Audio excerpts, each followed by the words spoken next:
Hello, everyone. Thanks for tuning in to the CIE May Forum. We have a special guest here today who will be sharing his entrepreneurial journey at Cal Poly and beyond. Ben Doherty and his co-founders started Favor Delivery at Cal Poly, went through the CIE Summer Accelerator program, and later sold their company to the largest grocery chain in Texas. Now, Ben and co-founder Zach Murray are running a property tech company in Texas called Sunroom Rentals. But rather than hear it from me, we have Ben here to share some stories himself. So Ben, let's start out by having you introduce yourself. What's your connection to Cal Poly and the CIE? Cool. Thanks for having me, Sierra, and looking forward to chatting with you guys all today about some of my experience at Cal Poly and through Favor and now Sunroom. So my connection to Cal Poly is I was a Cal Poly student from, 07 through 2012. So 2007 through 2012, I was at Cal Poly. I was actually going to school for civil engineering, so nothing to do with tech. But yeah, I when I heard about Cal Poly having an accelerator program, at that point, I had already been kind of chipping away at Favor for about a year. And was super, super excited about the opportunity to apply. And, I'll never forget, we almost didn't get in. We actually weren't one of the first 6 companies picked. We were like in this group of 8 that they were like trying to get in, but they didn't have the room for us. And then, right before the program started, they're like, hey, we've somehow found room for all 8 companies. So like, you guys can join now. So I don't think I've actually ever told anyone that story, but I just remembered that. And so, yeah, that's how we ended up getting into the first Cal Poly Accelerator. I think it was the second one ever that they had ever had. But it was a great experience. And we came out the other side, with essentially like almost a working prototype. We were a couple months away from it, and ended up launching Favor at Cal Poly about several months after that, and then eventually moved to Texas and started scaling here. But that's a very, very brief story. Very nice. Yeah, it was a pretty good last minute addition to the accelerator program, as it turns out. So yeah, they almost didn't let us in. Yeah. So let's talk about Favor, that startup. Where did that whole idea come from, and what were kind of the first steps you took from turning it into an idea to an actual company? Yeah, so I was a pizza delivery driver when me and my college roommate Chris had the idea together, and so I guess it was a very natural extension of what I was already doing. But the way that we had the idea was it actually came about from some things that Dr. York was teaching us in entrepreneurship. Like this, I went through this entrepreneurship class with one of my co-founders, and that was actually a whole year before I went through the accelerator. And we kind of learned a little bit about the business model canvas, and learned about different ways of iterating through ideas. And so at the time we had the idea for Favor, we were actually running the business model canvas on several different ideas that we had. And, when we came around to Favor and this idea of everything delivered, which, nowadays there's obviously several different big companies across the country doing this, right? It's DoorDash, there's Postmates, there's Uber Eats, Favor is really big in Texas. But in 2011, there literally was no on-demand economy at the time. In fact, Uber had barely even started. They were like starting to test things out with limos. But the on-demand economy and this concept that a person should be able to just clock in and make money whenever and wherever they wanted, like that literally did not exist in the world at the time. And so the idea of both having everything delivered, but then also this concept for the delivery driver, this was really the part I was most excited about. Was as a delivery driver, I was like, I should be able to clock in wherever I want and make money. I mean, at the time I was working at a round table in Los Osos, so I'd have to drive 25 minutes to work every day. Of course, I'd always be a little bit late for work, dreaming up some other ideas. And and so I thought, man, what if I could just clock in and slow and do deliveries and make money? And so that was like, those are the two ideas that we were really excited about: everything delivered and work whenever you want, wherever you want. Nice. So the whole idea started when you were doing pizza deliveries. Then you took Dr. York's Intro to Entrepreneurship class.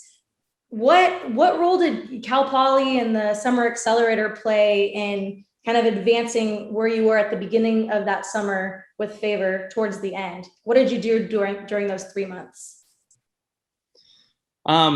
We actually threw out a lot of the previous work we had done, because, that was when we went through the accelerator. I think that's when we got like really serious about being more focused. Like we had worked on a lot of different things and tried a bunch of different stuff, and most of it was not working. And I think when we got into the accelerator program, I think they had suggested like, hey, you guys should read Lean Startup. And I poured through that in like a week or something. And after that, I was like, wow, like we really need to focus. Like we really need to measure what we're doing. And so we started simplifying the product down.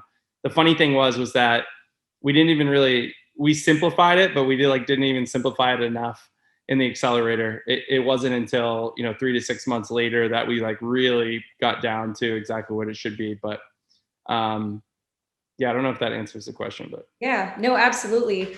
So you ended up selling Favor in 2018 to H-E-B, a major grocery store in Texas. Yeah. What was it like scaling up a tech company and then selling it for millions of dollars? I mean, it's a roller coaster ride for sure. There's a lot of ups and downs. It can be, you could be at your best point as a company, and then like the next day have like some kind of existential crisis. I mean, that type of stuff like is just par for the course. But I think what's important is really just focusing on the team you're building at the end of the day. I think like once you get past the point of finding product market fit, which I think is very much a founder's job, like after, as founders, like it's our job to find product market fit. But after that, and you really start to scale, it's a big focus is on how do you hire the right people and how do you empower those people to do great work. And so, that's really, I think at the end of the day, if you get product market fit right, and then you hire the right people, you're going to end up in a pretty good shape as a company. And so, I think that it took us a little while to learn that at Favor. I think when we first started, we weren't thinking that way. And, I think that potentially impacted the business. And so I think second time around, we're a lot more focused on now, who are the people we really have involved working with us and how can we empower them to do their best work? Yeah. Speaking of second time around, so that segues perfectly my next question for you. Since selling Favor, you started another company, Sunroom Rentals. Can you tell us a bit about more what Sunroom is? Yeah, so super excited about Sunroom. I mean, Zach and I have actually been working on it for, we're over 3 years already at this point, which is kind of crazy to realize. But so what Sunroom is it's the future of renting, long-term renting. So if you're looking, right now there's about 110 million renters in the US. And these are folks who are leasing a home or an apartment for 12 months, right? So we're not talking short-term rentals, right? We're not talking Airbnb. We're talking folks looking to just find a place to live for at least a year-long lease. And what we're doing is we're making that process completely streamlined and all to be done through an app.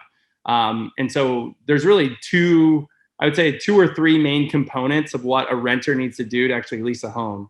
One of the first piece is they need to get matched online, essentially, right? They have certain criteria. There's certain things they're looking for. They need to be able to quickly find what they're looking for. There's a lot of tools out there that kind of already do this kind of thing, right? There's companies like Zillow. Where we really differentiate is we take it a step further, and we also give renters access to these units. So the next step after, wow, I like this place and I've seen it online, now it's not just like a booking an Airbnb, because you want to actually go see the place in person. You want to see the place before you lease it. And so what we've done is we have all this technology that essentially allows renters to access units completely safely on their own without the need of a real estate agent or a realtor. And the way we go about that is we have this lock system we call Sun Locks. And we essentially install those locks on the doors, and that has all this tech that connects to a computer that's inside the house as well. That connects with our back-end systems, and we're able to track all the data we need on those tours. After a renter successfully accesses the unit on their own using our Sunroom app, then they can essentially apply, and we're turning this more into like booking an Airbnb. So the best way you can think about Sunroom is it's like Airbnb for long-term rentals, but it also lets you get access to these units and actually go tour them. So that's Sunroom in a nutshell. So you can basically find a place to live, to rent, without ever having to really interact with the realtor or anyone. Very cool. Yeah, and our goal is to really just make this renter experience really streamlined. We're actually partnering with other realtors and property managers. So in no way are we like trying to cut out the realtor or anything like that. Like, I know there's a lot of startups in the sales space that are trying to do that. We're actually partnering with those realtors, and then we're helping them get all of these homes leased on their behalf while they're working for their landlords. And so that's kind of our focus. That's how we're positioned in the market. But we do have a really streamlined experience for renters. And what's really amazing about that is like renters on average right now who lease property through us are rating us extremely high. We have about a 65 net promoter score, whereas like the average in the average property manager in rentals will have about like an 8. So if you guys don't know what net promoter score is, go look it up afterwards. And it's like the standard for how companies measure customer sentiment, basically, or what customers are thinking about their companies. Gotcha. So why, so you went from food to now housing. Why this particular industry? And I mean, why not just take the earnings from Favor and retire early? Like, you chose to go down this whole path again. Why rentals, and why start another startup? Yeah. I mean, I think at the end of the day, my co-founder Zach and I, we love improving the average consumer's life. Like, that's literally what it boils down to. Is if you think about what's the connection between food and housing, is they're both really low on Maslow's hierarchy of needs. It doesn't get much lower than food and shelter. If you go check that out, and it's what people need to live, and yet access to those, in the case of rental homes, having access and being able to lease those property easily it honestly gets harder and harder the less money you have. And so, we're really passionate about that, is, really trying to shift the way that the rental market works to make it more tenant friendly, to make it something that, as a tenant, as a true consumer, they feel like they have more control. I've always thought it was kind of crazy. Like, if you are, let's use food, for example, like if you go to a restaurant or you order for a restaurant for delivery using Favor, and let's say that, that restaurant doesn't cook the food well, or, maybe there's just something wrong with your order, you don't have to order from that restaurant next time, right? So that's a consumer, more of a consumer friendly marketplace in rentals, where you're completely in the dark beforehand about exactly what the condition of the property is going to be. All these things. You can't return it once you move into it. You can't return it. You can't choose to go somewhere else. Like, you're stuck with it. So I think we're really passionate about how we can make the rental market more consumer friendly and make it streamlined, so that someone doesn't need to take an entire day off work. Oftentimes many of our renters, they work multiple jobs. Folks are making about $45,000 a year on average. It's about our average renter. And it's really meaningful. It really impacts their lives when they have to take multiple days off work just to schedule appointments with realtors to go see properties. And oftentimes they end up settling on a place they really don't even like. And so, that, to me, that's very unfair. It doesn't have to work that way. If the process is really simple and streamlined, you can get access to these units whenever you're free, whenever you have, an hour off work, then, that's how it should work. And then if you're qualified, you should just be able to pay the deposit, and it becomes your property. And there doesn't need to be this bidding war, or there doesn't need to be any process that gets really elongated out where you're worried about missing out on any particular home. So, I think we saw all of these issues with this market, and we knew we could come in and streamline it and make things better for both sides, for both property managers and realtors and the renters. Gotcha. Yeah. So first you tackle food, now shelter. We'll keep an eye out for your water startup next few years. Yeah. Yeah. Once an entrepreneur, always an entrepreneur. But so today the CIE is welcoming 8 new Cal Poly student startups into the Summer Accelerator program that you did a couple of years ago. What 3 pieces of advice would you like to share with the teams as they start their journey? Yeah, it's always tough to boil it down to 3. But, I think it's almost easier if I even simplified it, be even lower than 3. But, I think the most important thing is going back to what I said was some of the, I guess, mistakes we had made on Favor before we went into the accelerator. And really what that boils down to is you really have to push yourself to focus. And when I say focus, like, you really need to focus on a specific customer segment, right? That's probably like the number one most important thing is, like, you might have this idea for this cool new tech or, something revolutionary, maybe even something that you could patent. But at the end of the day, a product is only as good as how well it serves a particular customer. But if you don't pick one particular customer and you try to serve, a bunch of different kinds of customers, it's really not going to be that great for any one of those customers. So that's probably my number one piece of advice is pick a customer segment and stick with it. So that's number one.